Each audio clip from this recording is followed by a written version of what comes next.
It's Kevin Keatsman Uncanceled on 95.7 FM, KCMO Talk Radio. Good morning, Kansas City. Welcome to Uncanceled on KCMO Talk Radio 95.7 FM. I'm Kevin Keatsman. I've had 12 ounces of diet soda this morning. This could be trouble.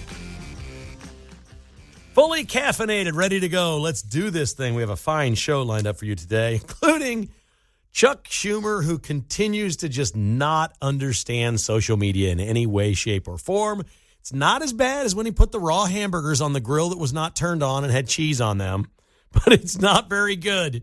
He got absolutely dunked on by the FCC commissioner of all people. We'll get into that coming up in a little bit.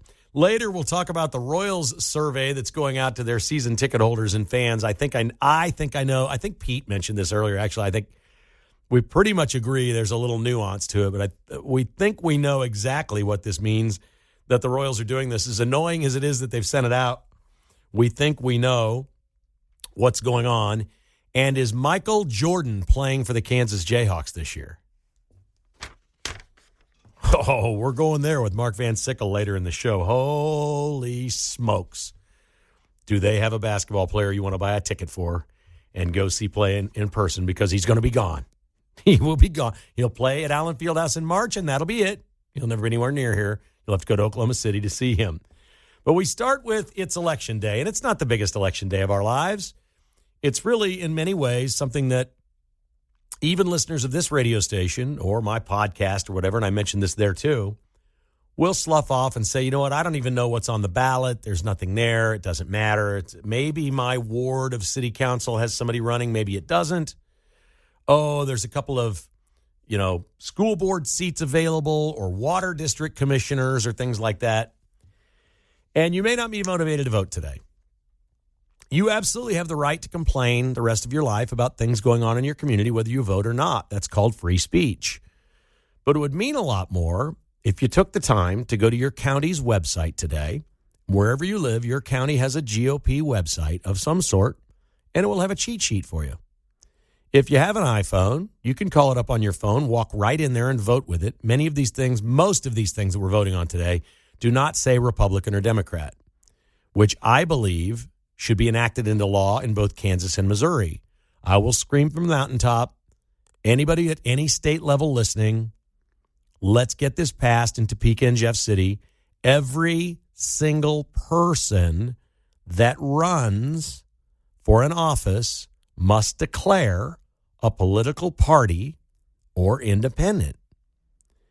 It would wildly benefit Republicans, and I think all the Democrats know that. So why this doesn't get enacted, I don't know. But people go, they're confused, they don't know who to vote for, but guess who's not confused?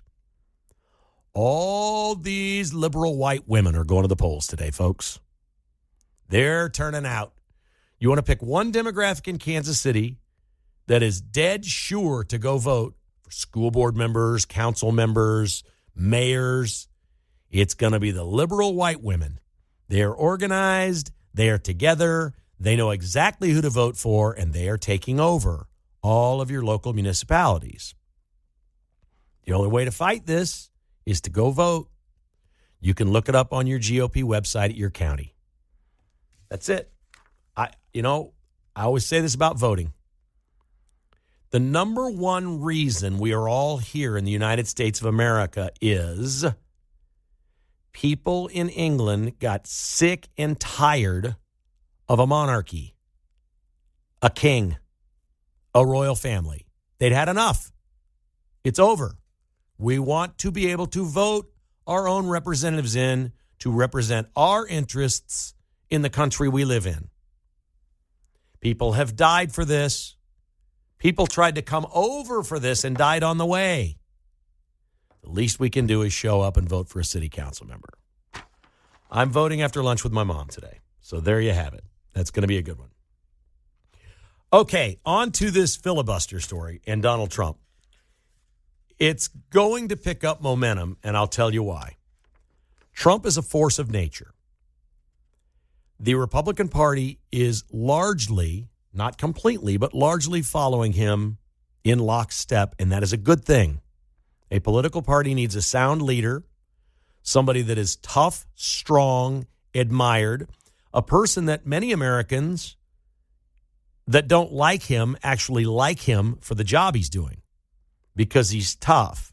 He's tough on things that matter to them, like crime, or maybe the border. Maybe you're a liberal, you're a Democrat, you love abortion, you're LGBTQ community or something, and that's just your identity and that's everything for you, and this is the Democrats are your party. But you look at Trump and go, you know what? I'm kind of scared as a queer. I'd like some safe streets. I don't want to be attacked by some wacko. I kind of like some of the things he does. So Trump is that guy.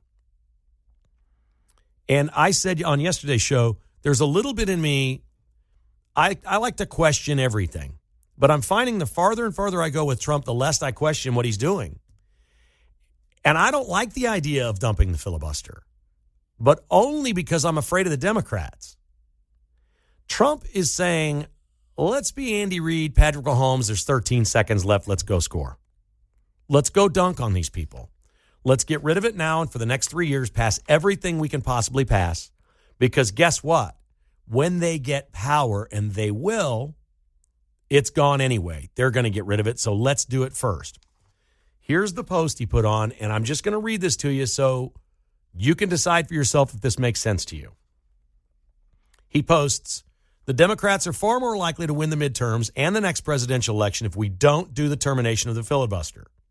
Because it will be impossible for Republicans to get common sense policies done with these crazed Democrat lunatics being able to block everything by withholding their votes for 3 years. Nothing will be passed and Republicans will be blamed.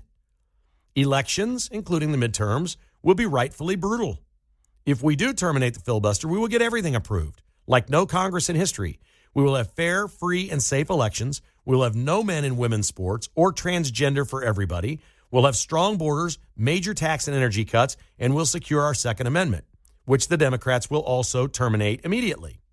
If we don't do it, they are far more likely to do well in the upcoming elections, which would mean a packed Supreme Court, 2 more states, 4 more Democrat senators in D.C. and Puerto Rico, and 8 more electoral votes. Remember, Republicans, they're going to end the filibuster as soon as they get the chance. We know this because they already tried, and the only 2 people that did not go along with it are now out of office. That's the key to his argument. We know this because they already tried, and the only 2 people who didn't go along with it are now out of office. But the Democrats have much less chance of winning if we have great policy wins after win after win after win.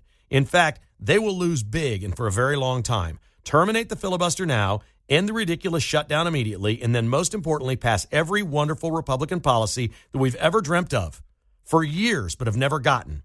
We will be the party that cannot be beaten, the smart party. Trump is saying, give me a chance for 3 years to pass all these common sense things that are 80-20 items, and Americans will go, we're with them. We'll vote with them. That's his argument. Now, that's a really hard argument to refute. For some reason, I still don't like the idea of getting rid of the filibuster because I'm scared of the Democrats. There's only one question to ask. This is the only question. It's not, should we get rid of the filibuster or not? Ask yourself this question.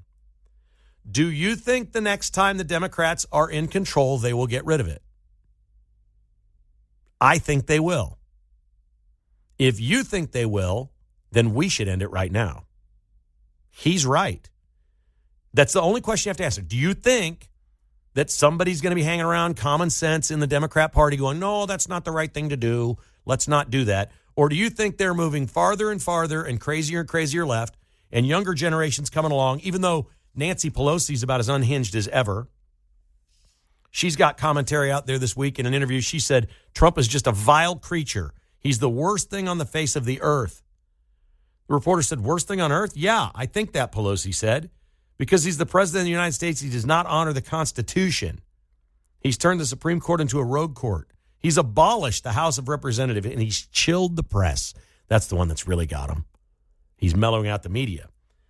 But she's the old guard, and she'll be gone. The young guard are people like this woman in Montana. If you haven't heard this story, it is shocking. Her name is Haley McKnight. She's running for city commission in Helena. She won the 20 Under 40 award in Helena, Montana, as one of the brightest young business people in her community. She's the president of the Helena Young Professionals, and she's a dyed-in-the-wool liberal. She's the next generation coming up in Montana, which is deep red. On July 1st, after Senator Tim Cheney voted for the big, beautiful bill, she left him a voicemail. It's out there online. I'd play it for you, but it's got too many profanities in it. I can't. She said, "Hi, this is Haley McKnight. I'm a constituent in Helena, Montana. I just want to let you know you're the most insufferable kind of coward and thief. You just stripped away health care for 17 million Americans. I hope you're really proud of that. I hope one day you get pancreatic cancer and it spreads throughout your body so fast they can't even treat you for it. I hope you die in the street like a dog. I hope you're infertile, or if you have children that they never forgive you. I hope you never get an erection again. You're the worst piece of SH blank blank I've ever seen. F you, I hope you die." And she hangs up. She's on the ballot today in Helena, Montana for city commission. She's honored as one of the 20 under 40 awards. She's like 25 years old, 27 years old. You know who she is. They're all voting in Prairie Village today. All of her quadruplet sisters are all out there voting for their city council. They're going to get it exactly like they like it. They're on the move. They will get rid of the filibuster. This is the next generation. Trump makes an excellent point. I think the filibuster simply comes down to the question, do you think the Democrats will get rid of it when they're in charge? And if the answer is yes, then Trump is right about everything. It's time to get rid of it. 913-408-7957. We'll take your phone calls next. This is Uncanceled on KCMO Talk Radio. Oh, my. Looks like we've touched a nerve here today. We got a full board of calls. Everybody wants to chime in on this one, so let's get after it. Here is Steve in the Northland. Welcome to Uncanceled, Steve. Glad to have you with us. How are you, my friend? Kevin, you're the best host they've got on this station. Oh, stop. Yes, you are. Hey, but let me ask you something. Were you thinking this before Trump said it? Because I've been thinking it for the last however long they've been talking about it.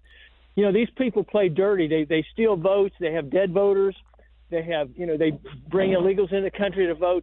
Blocking the filibuster, that's nothing for them. That's playing soft in their terms. Well, I agree. Yeah, absolutely, we should do it. And I can't think of anything more important than fixing the elections. Like we've got to we have to have voter ID. You just have to have ID. We have to do this nationally, at least for the national elections. If you can't do it on the local level, whatever, but at least for our national elections, we have to have this. And that prevents them at that. Now, I don't know, maybe they get power and they can get rid of the law and write their own new law at some point. I mean, there's a lot of politics to be had down there. But yes, I believe the Democrats will get rid of it, and that's the most compelling case for us to get rid of it. Okay, I appreciate you. Thank you, man. It's really the only question I ask. And yes, I've been thinking about it for a week since Trump brought it up. And I've never wanted to do this, but he's right. They're going to do it before the president's hands on the Bible, the next Democrat that wins. They'll have the thing ready to go at noon on, January, whatever swearing in day is, without a doubt. Here's Travis in Lenexa. Hi, Travis. How are you? Travis, you there? He's there. I hear him. Travis, can you hear me? Oh, I'm sorry. Isaac, go ahead. I got it wrong. Hello. Isaac in Ottawa. Sorry, buddy. Hi, Kevin. Hey, your previous caller, Steve, basically said what I was going to say. The Democrats will get rid of the filibuster if they get the opportunity. I mean, there's no question in my mind about that. And what Trump is saying, I kind of agree with, but I kind of disagree with. It's scary to think the filibuster's gone. But on the other hand, if we get rid of the filibuster now and pass laws, for instance, a proof of citizenship, a proof of residence within the state in order to do voting, then we're going to eliminate a ton of fraudulent voting. And if we do that, then it's a possibility that we're going to win the midterm, we're going to win the next election, we're going to win the next election, so on and so on and so on. And we'll put actually validity and honesty back where it belongs, in the hands of the people. Well, I agree. Anyway, that's what I got. Okay, great call. And I think the most important element here for me is the voter ID. And for the life of me, this is 2025. This is a joke. We should have a national voter ID card that today I could take to the poll. I have in my wallet, I have a driver's license and I have a passport card. Now, the passport card that I have is not like a real passport. I think you can maybe get into Mexico and Canada with it and maybe get on a cruise ship, but I can't fly to Italy with it. I need a real passport. So a passport card is pretty cool. I just like it as another form of ID. You can get them at Costco. They're cheap. And so I enjoy having that. For the life of me, when I was a kid, my mom, when you're born, they gave you a Social Security card. It was a little piece of paper. She kept it in a lockbox. She gave it to me when I got my first job when I was like 13 at Wadji's or whatever. And I remember having that. I don't have it anymore, but you get asked everywhere for your Social Security number. Why don't we have a photo ID with our Social Security number that's our voter card? And if you can't, they're going to say, oh, well, what if you can't go to the polls? Great.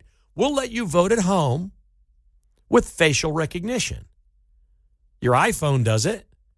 Everything does facial recognition. This isn't hard. You can't get on an airplane without facial recognition. This is not hard, folks. If you're born here and you're a citizen, you have a Social Security number, you should have a voter ID card. That's it. You want to vote, be part of the process, here it is. No more rigging.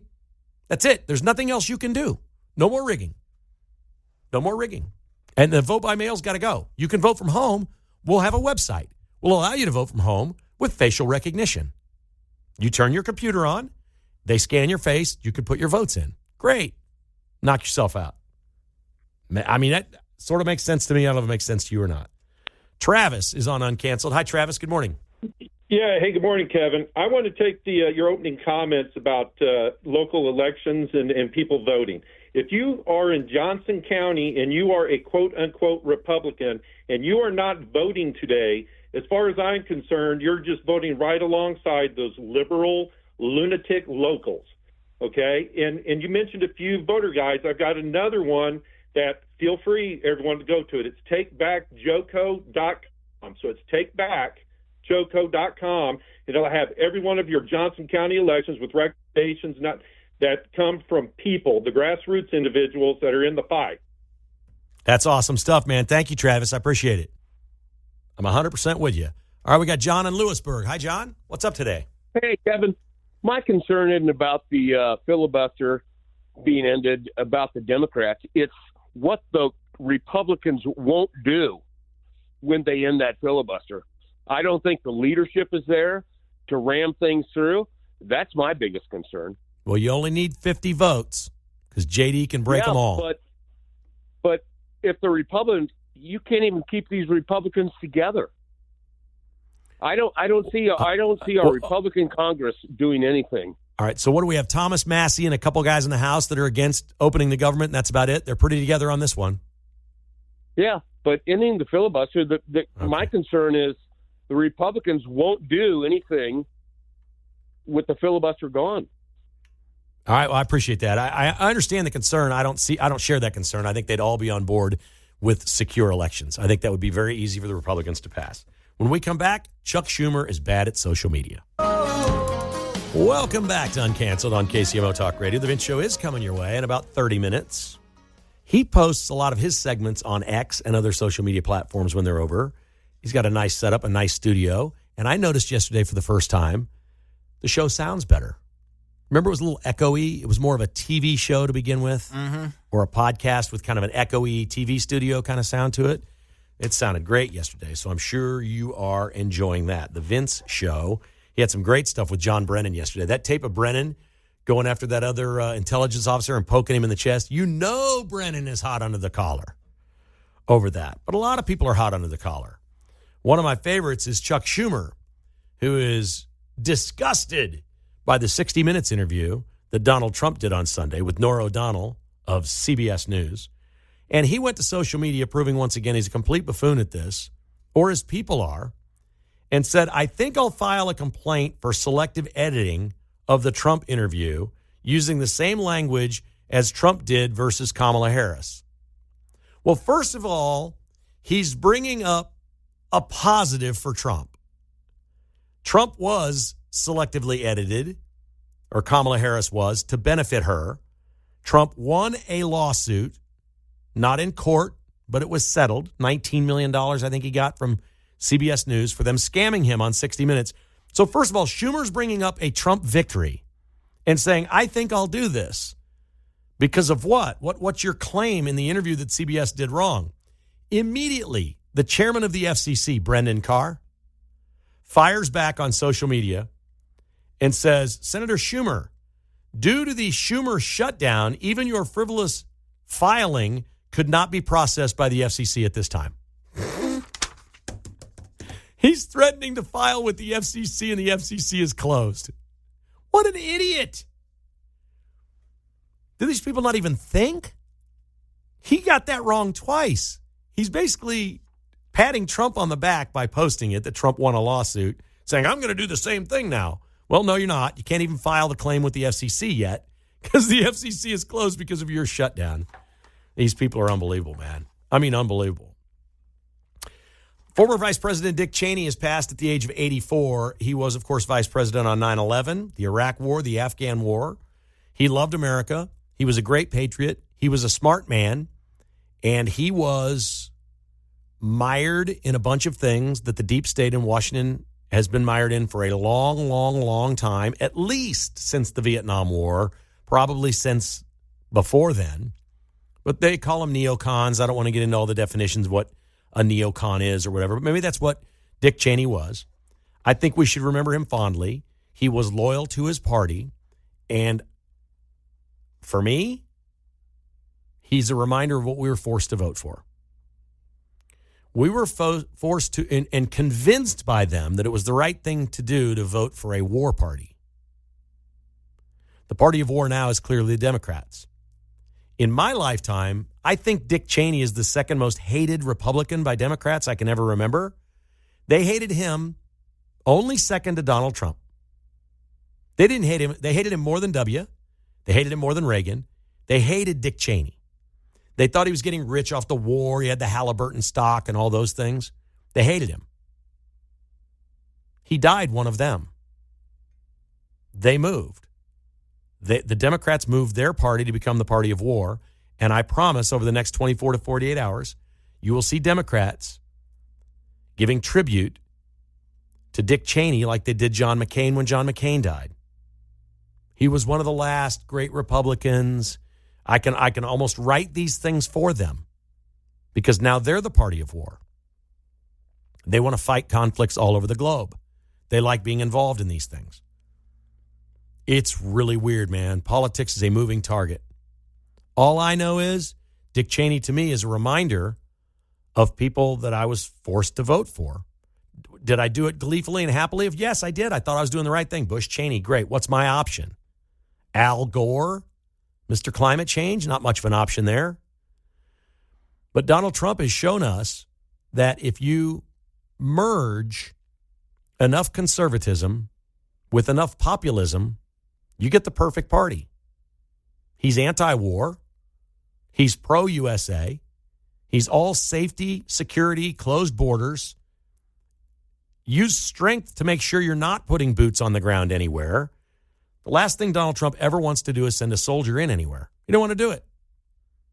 They keep talking about this Nigeria stuff. What would it be? Airstrikes against the Boko Haram or whatever they're called in Nigeria that are killing all the Christians? I don't know how they do that. I don't know what that looks like. I know this. Nobody around the world is afraid that Donald Trump is sending soldiers in because he's not going to do it.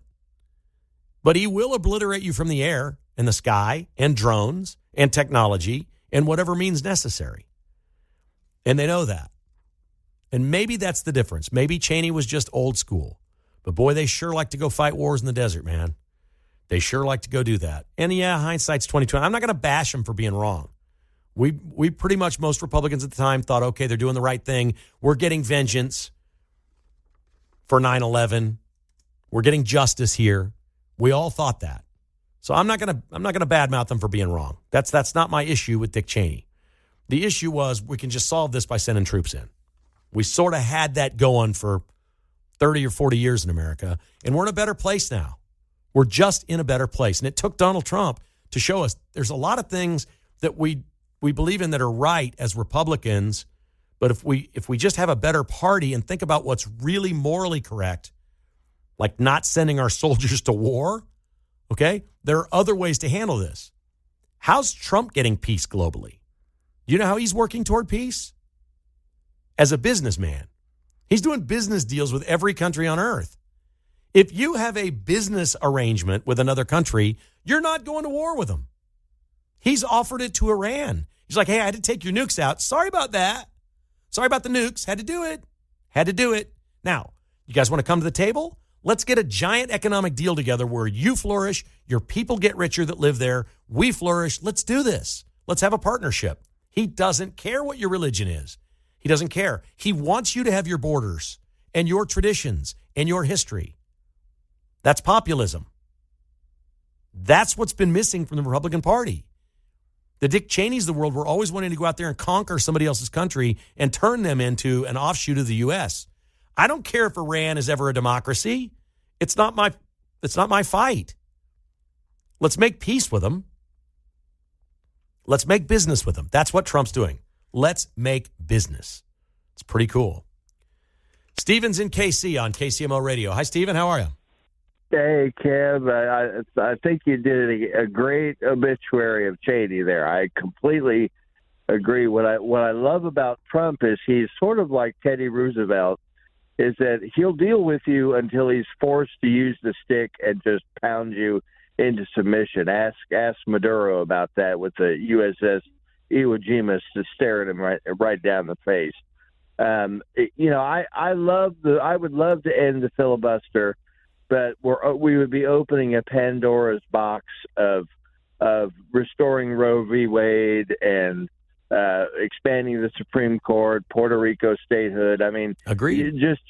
I would love to do it. I think that Trump is right as usual, but the long-term effects would be we wouldn't know for sure. In 2028, if Gavin Newsom or Josh Shapiro becomes president and they have the Senate and the House, do you think they'll repeal the filibuster?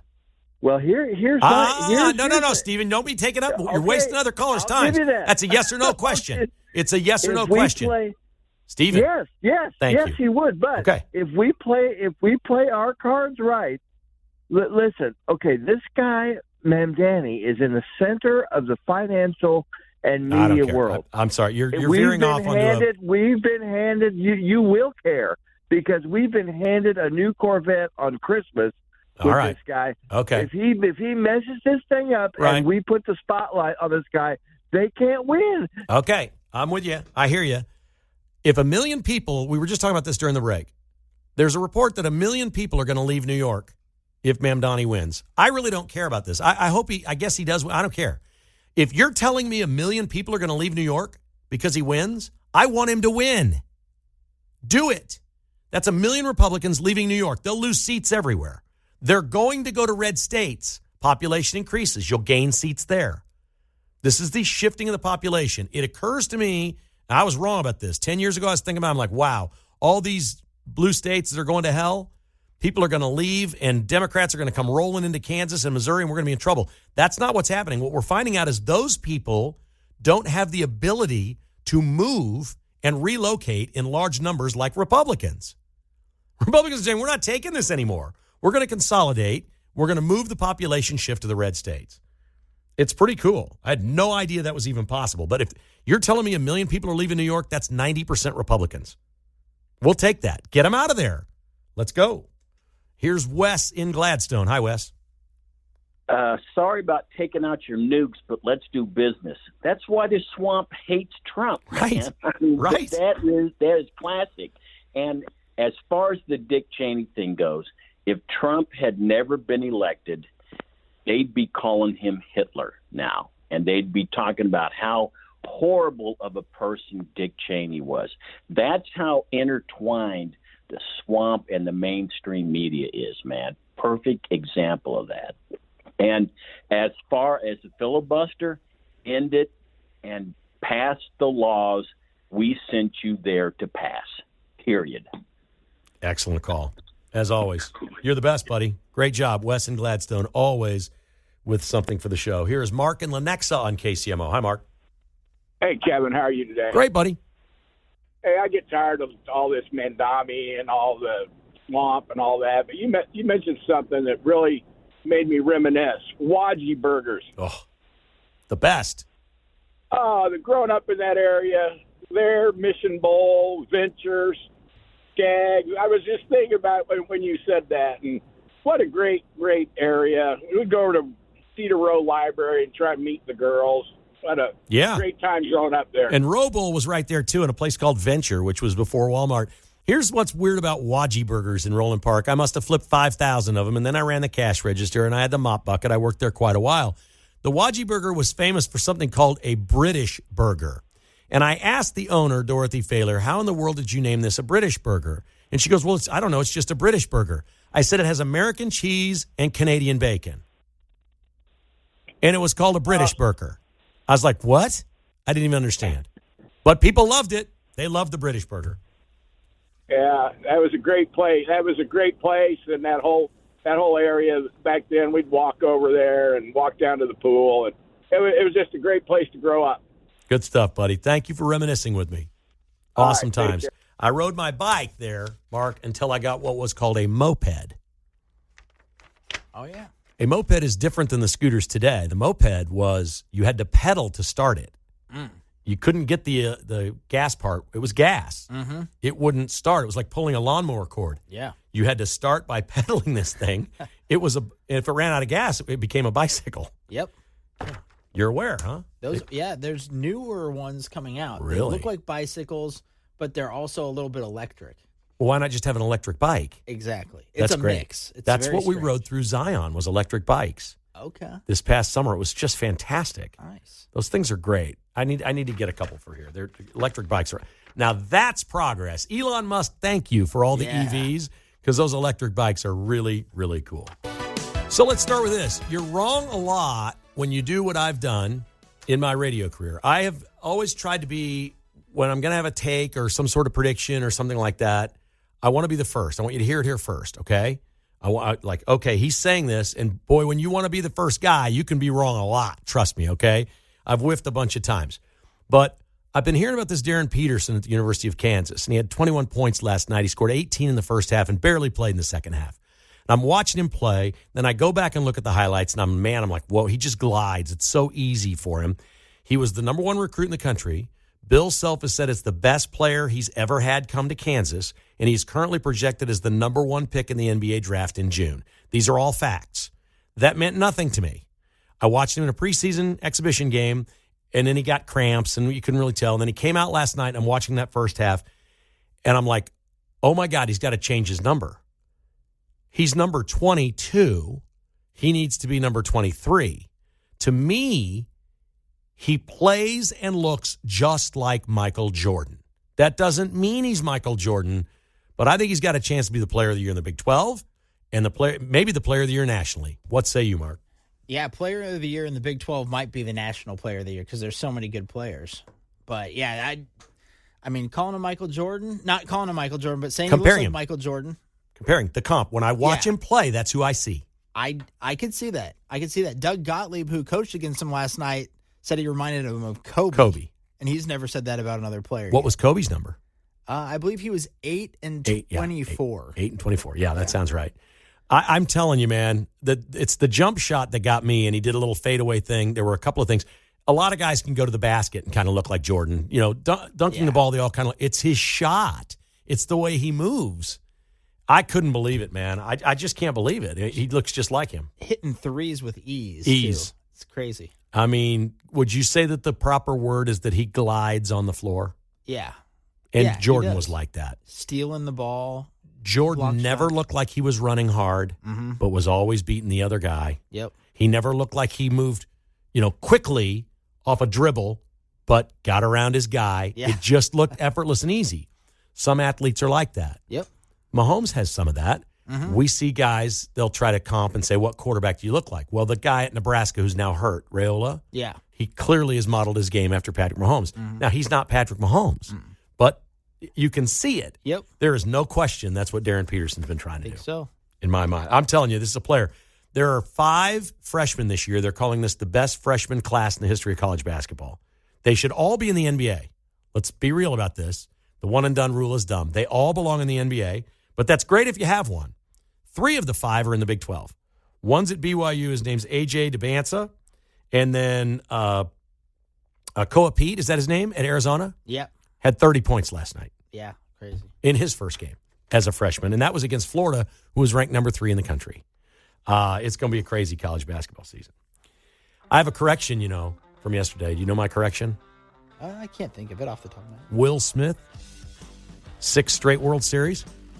The pitcher, Will Smith. There's 2 different Will Smiths. Yeah. It's true. I thought about that after, Will Smith has won 6 in a row. When I saw the thing pop up on Twitter, I didn't recognize that the faces were 2 different guys. It was a joke of a tweet, and it was CBS Sports, so I bought into it. 2 different Will Smiths have won the last 6 World Series. The Vince Show is coming up next.